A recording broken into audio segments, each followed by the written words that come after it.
Selamat sore Bapak Ucup, perkenalkan dengan saya Oktida Metamarsitorus, mahasiswa Universitas Siber Asia dan mengambil jurusan Sistem Informasi di kelas SI 103. Dan di sini saya akan menjelaskan dan mempresentasikan terkait dengan penerapan konsep Smart City. Berikut penjelasannya.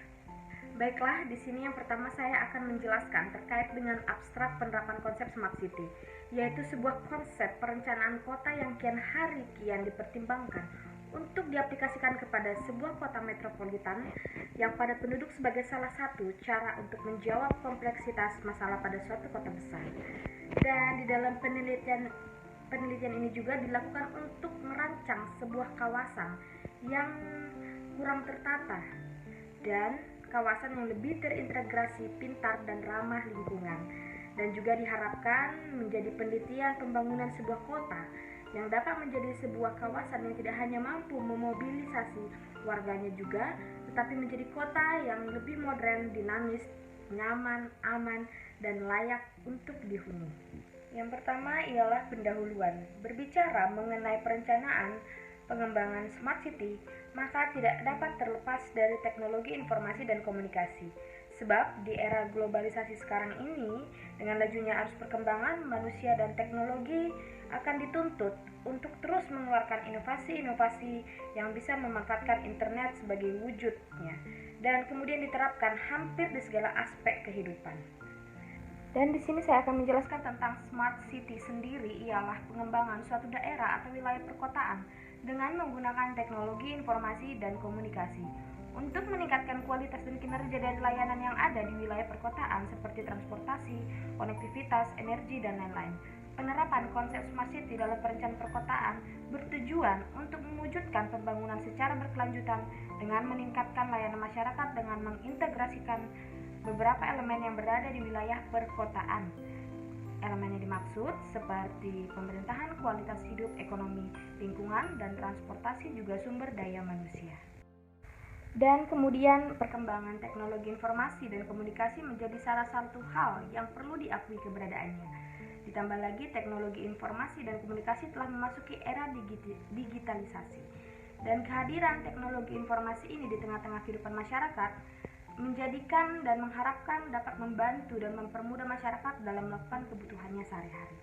Kemudian dengan adanya peningkatan arus urbanisasi, maka dalam mengimplementasikan Smart City itu sendiri menjadi sebuah tujuan untuk mewujudkan Smart City yang hadir di tengah masyarakat serta berpotensi yang akan mereka hadapi, sehingga masyarakat dapat berpartisipasi dengan mengikuti proses penentuan kebijakan, penyelesaian masalah kota, solusi kota, dan juga meningkatkan pelayanan publik yang inovatif di wilayah perkotaan. Yang kedua ialah tujuan. Berdasarkan dari pendahuluan tersebut, maka dapat dirumuskan bahwa tujuan dari penerapan konsep Smart City dalam penataan kawasan di suatu perkotaan untuk merencanakan dan merancang kawasan yang berkonsep Smart City. Dan metodenya ialah aspek-aspek yang berkaitan dengan desain kawasan dalam arsitektur juga dengan pendekatan konsep Smart City dan menggunakan metode deskriptif dengan sumber data dari artikel-artikel yang terindeks. Dan lanjut ke pembahasan. Baiklah, kita akan membahas terkait dengan Smart City. Smart City ini adalah konsep yang sudah ada sejak dengan perkembangan teknologi di sekitar awal 90-an. Berawal pula dari perkembangan kota yang semakin padat sehingga dengan pertumbuhan penduduk yang kian melonjak. Smart City berawal dari ide tentang integrasi bangunan dengan teknologi yang bermula dari perusahaan teknologi di 2000-an awal. Dan di sini konsepnya Smart City juga bagaimana cara menghubungkan antara berbagai aspek seperti infrastruktur, manusia, teknologi, ekonomi, pemerintahan, lingkungan, dan mobilitas. Dan di sini ada skemanya, bisa dilihat di gambar satu ini. Smart City-nya ada 6 aspek, indikatorsnya semua ada di dalam. Dan kemudian kita akan membahas tentang yang pertama, Smart Mobility. Smart Mobility termasuk pada sarana transportasi dan pembangunan infrastruktur diwujudkan melalui penguatan sistem perencanaan infrastruktur kota, pengembangan daerah, aliran sungai, peningkatan kualitas dan kuantitas dan air bersih, dan pengembangan sistem transportasi baik di dalam kawasan maupun keluar kawasan. Seperti ini juga ada gambarnya, ilustrasi dari smart mobility ya. Dan kemudian smart living. Smart living juga berarti sebagai manusia yang memiliki kualitas hidup yang terukur. Kualitas tersebut bersifat dinamis dalam artian selalu berusaha untuk memperbaiki dirinya sendiri dan pada manusia secara langsung maupun tidak langsung. Ini adalah salah satu gambarnya, ilustrasi tentang smart living-nya. Kemudian smart people. Smart people memegang peranan utama dalam penerapan smart city. Karena tanpa ada manusia yang cerdas dan berkonsep smart city akan susah untuk direalisasikan. Implementasi dari smart people bisa dikategorikan sebagai ketersediaan akan manusia dengan internet jaringan yang memadai, fleksibilitas yang tinggi, part tinggi dalam fasilitas publik. Dan di sini ada gambarnya terkait dengan ilustrasi smart people. Kemudian smart government.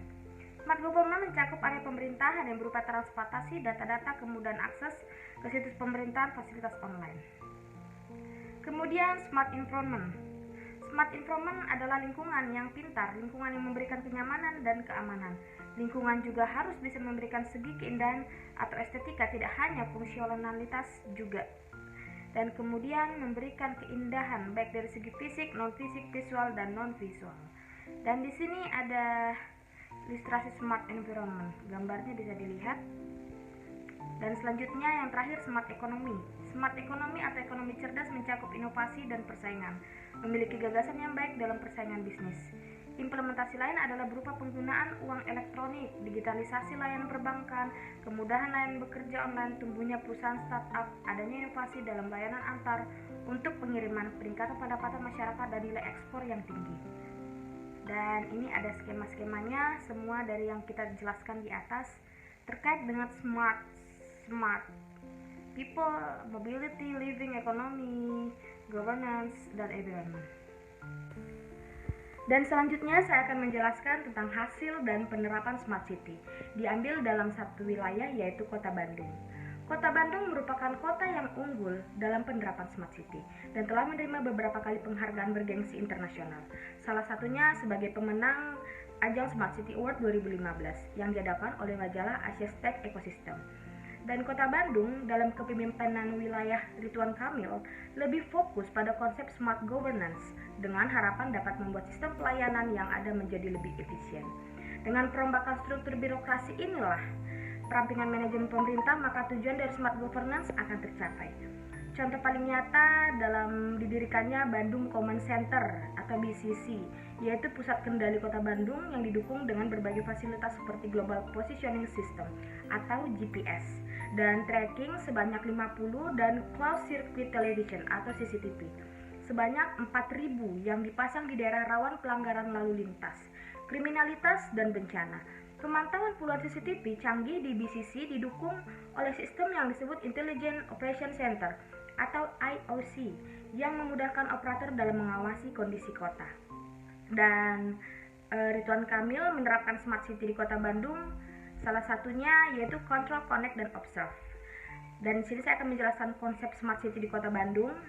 Yang pertama itu kontrol, mengontrol jalannya pembangunan kota, manajemen, dan analisa data. Dan kemudian connect, membangun sistem pemerintahan yang saling terhubung dan terintegrasi untuk mendukung smart government dan smart society, serta membangun pola komunikasi publik yang lebih efektif. Dan selanjutnya observe, memantau dan mengamati segala bentuk kejadian dan situasi kota seperti lalu lintas, cuaca atau banjir, gangguan ketertiban umum, dan keamanan kota. Alat pemantau yaitu CCTV.